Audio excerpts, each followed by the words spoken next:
Buen día para todos. En el día de hoy vamos a realizar una exposición sobre las distribuciones discretas y el teorema de Bayes, temas que hemos venido abordando a lo largo del corte. Este trabajo fue presentado y realizado por mis compañeras Catherine Paola Centeno, Luisa Fernanda Velázquez, Angie Rocío Jaimes y quien les habla, Jirexaray López. ¿Qué es el teorema de Bayes? El teorema de Bayes permite calcular la probabilidad de un evento considerando información adicional. En palabras simples, responde preguntas como si sé por qué ocurrió algo nuevo, qué tan probable es que la causa haya sido tal evento, o si sé por qué ocurre B, cuál es la probabilidad de que haya sido la causa. ¿Cuáles son las aplicaciones del teorema de Bayes? Tenemos medicina, tecnología, meteorología, ciberseguridad e inteligencia artificial. Por ejemplo, para saber qué tan confiable es una prueba o clasificar correos de spam. Veamos un ejemplo real.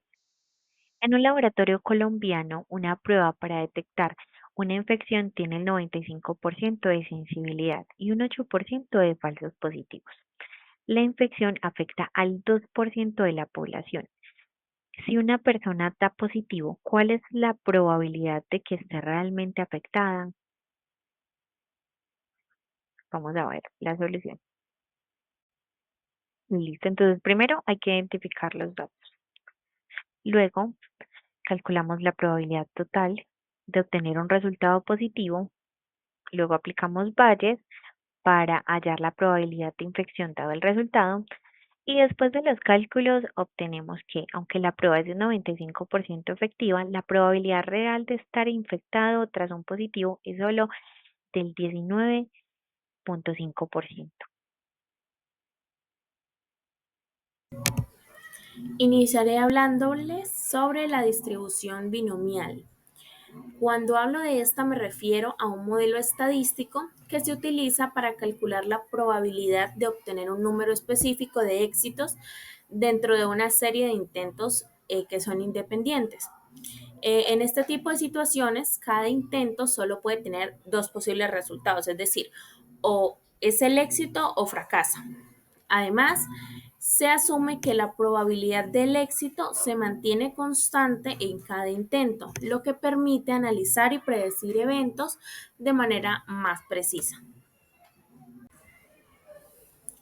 Para entender mejor la distribución binomial, podemos pensar en un ejemplo sencillo. Si lanzo una moneda 10 veces, este modelo estadístico me va a permitir calcular la probabilidad de obtener, digamos, exactamente 6 veces cara o 3 veces cruces o en cualquier otro número específico de éxitos. Eso no tiene ningún inconveniente. Lo que me demuestra sería cómo la distribución binomial me ayuda a analizar situaciones donde solo hay dos posibles resultados en cada intento. Solo aplica para estos casos. Para que en este modelo se pueda aplicar, debo asegurarme de cumplir ciertos requisitos. Por ejemplo, en el primero, tener un número fijo de intentos, que sería equivalente a n. Contar solo con dos resultados posibles en cada intento. También mantener una probabilidad constante de éxito, que sería representado como P. Y por último, garantizar que cada intento sea independiente de los demás. Luego, aplico estos principios al ejercicio. Entonces, tenemos el siguiente ejercicio que se ve en pantalla. En una fábrica, yo sé que el 20% de los productos presentan algún defecto. Si selecciono 6 productos al azar, quiero calcular la probabilidad de encontrar exactamente 2 de ellos que sean defectuosos. Lo primero que tenemos que hacer es organizar los datos. Entonces, n es igual a 6 productos. K es igual a 2, que serían los defectuosos. P es igual a 0,20, que será la probabilidad de productos con defecto. En otras palabras, el 20%. Q sería el 0,80 o el 80% de productos buenos. Esto con el fin de que al sumar P y Q pues nos dé el 100%. Al aplicar la fórmula binomial, el cálculo queda de la siguiente manera. P de X sería igual a 2, en donde X equivale a los productos defectuosos y por eso este se iguala a 2. Debajo tenemos DC entre 6.2, lo que es igual a 15, que sería la cantidad de diferencia que hay para poder escoger los dos productos defectuosos, que serían 6 entre 2. Y por último, continuando con la operación, vemos que al multiplicar este dígito, o sea el 15, junto con el 0.04 y el 0.4096, me da el total de 0.2458. Por lo tanto, la probabilidad de encontrar exactamente dos productos defectuosos es del 0.24, es decir, aproximadamente el 24.58%. Cuando hablamos de las características de la distribución binomial, tenemos que tener en cuenta tres elementos principales. El primero es que necesito contar con un número fijo de ensayos, equivalente a n. Esto significa que realizo una cantidad determinada y conocida de observaciones o de experimentos. Por ejemplo, si evalúo 20 pacientes o formulo 15 preguntas en un cuestionario, ese número no cambia durante el estudio. Desde el comienzo debo tener claro cuántos intentos voy a realizar para este. Lo segundo, la segunda característica es que en cada ensayo solo pueden existir dos resultados posibles, que suelen llamarse éxito y fracaso. Cada observación individual debe tener únicamente dos opciones que sean mutuamente excluyentes. Esto puede aplicarse a situaciones como que un paciente mejora o no mejora, o en una respuesta es correcta o incorrecta, en un síntoma está presente o está ausente, ese tipo de situaciones. No puedo tener resultados intermedios o que sean múltiples en cuanto a categorías de sí mismo dentro de un ensayo. Finalmente, la tercera característica es la probabilidad constante y la independencia. La probabilidad de obtener un éxito, que es igual a P, debe mantenerse igual en cada intento y lo que ocurra en un ensayo no afecta a los demás. Por ejemplo, si la probabilidad de que un paciente responda a un tratamiento es del 30%, ese porcentaje debe ser el mismo para cada paciente que se evalúe y la respuesta de una persona no influye en la respuesta de otra persona. Hola, mi nombre es Catherine Paola Centeno y yo les voy a hablar sobre la distribución de Poisson. La distribución de Poisson es un modelo estadístico que nos permite calcular la probabilidad de que ocurra un número determinado de eventos dentro de un tiempo, espacio o área cuando estos sucesos son poco frecuentes.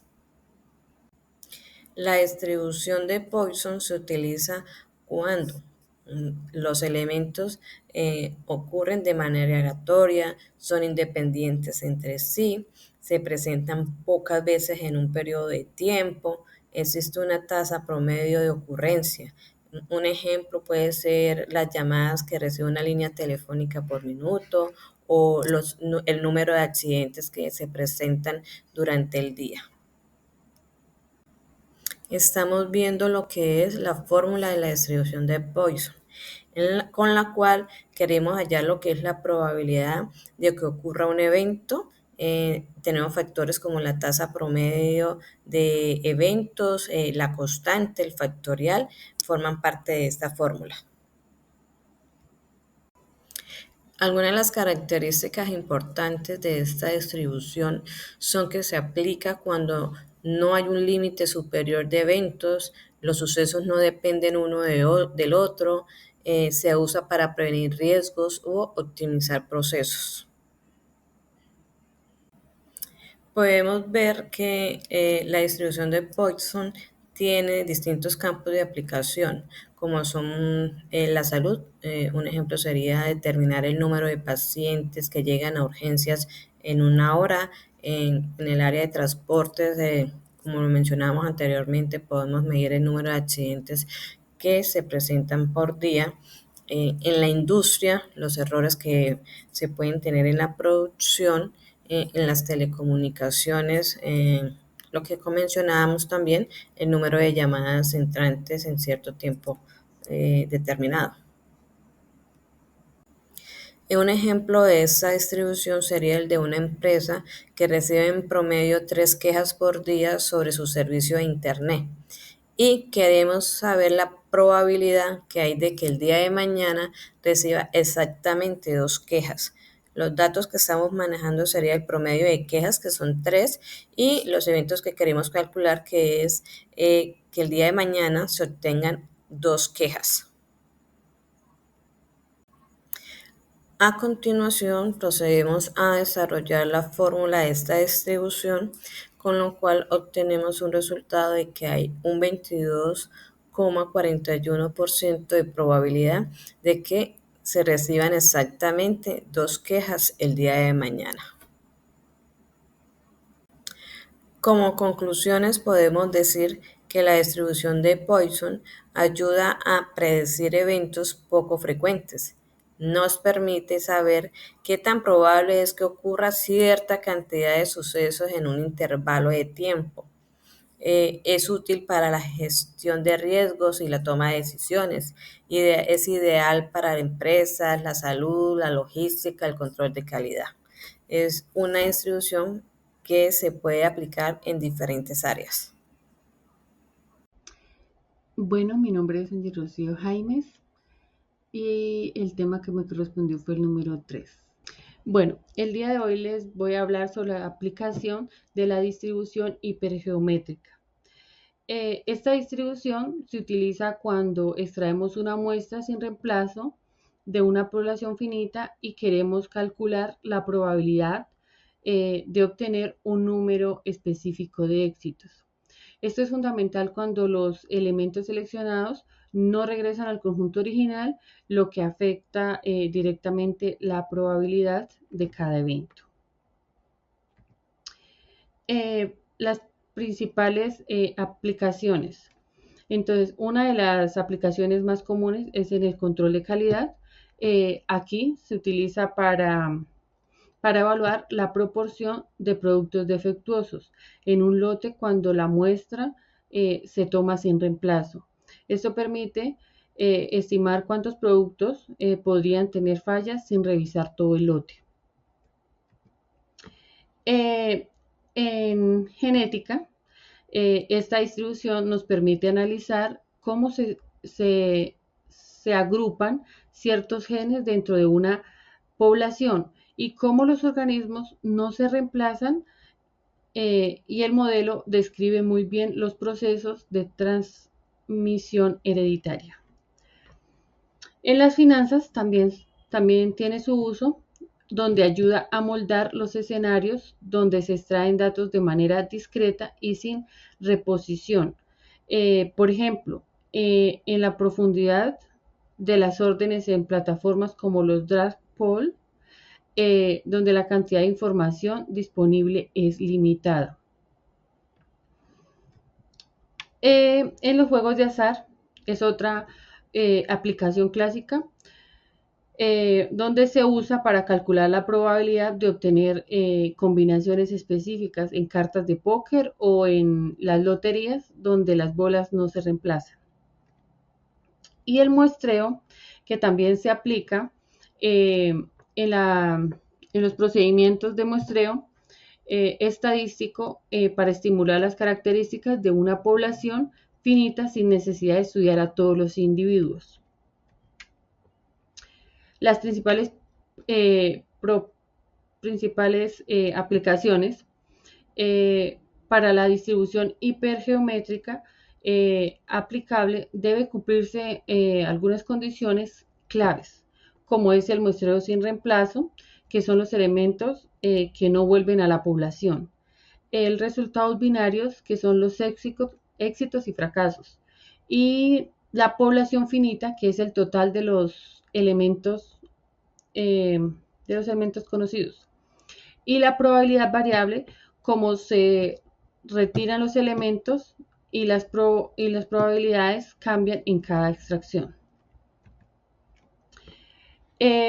Para aplicar formalmente esta distribución, nosotros necesitamos 4 parámetros que se identifican por la N, que es el tamaño total de la población, la K, que es el número total de éxitos en la población, la N, que es el tamaño de la muestra que vamos a extraer, la X, que es el número de éxitos que queremos encontrar en esa muestra.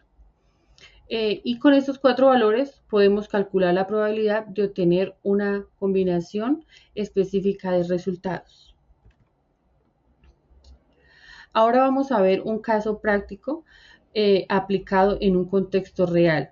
Dice, imaginemos un hogar juvenil con 30 adolescentes con dificultades conductuales, donde los psicólogos quieren evaluar un programa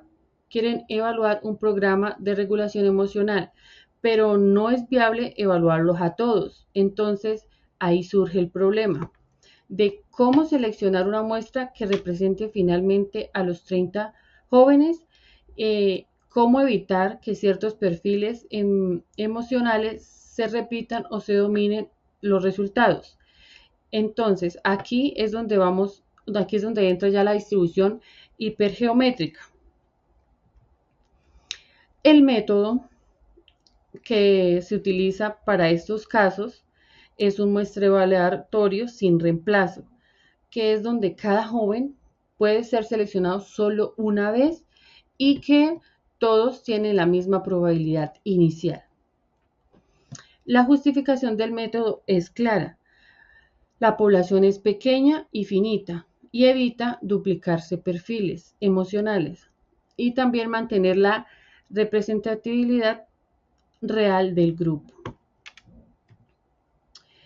Estos métodos ofrecen varios beneficios, como es que produce una muestra más auténtica y representativa y que duplicaciones que podrían distorsionar los resultados y así aumentar la validez de las conclusiones del programa y que permite optimizar tiempos y recursos. Entonces, en conclusión, podemos decir que el muestreo sin reemplazo es ideal para poblaciones pequeñas, finitas y emocionalmente diversas, como es un hogar juvenil, que garantiza una selección justa y que los resultados sean confiables para evaluar el impacto de programas psicológicos.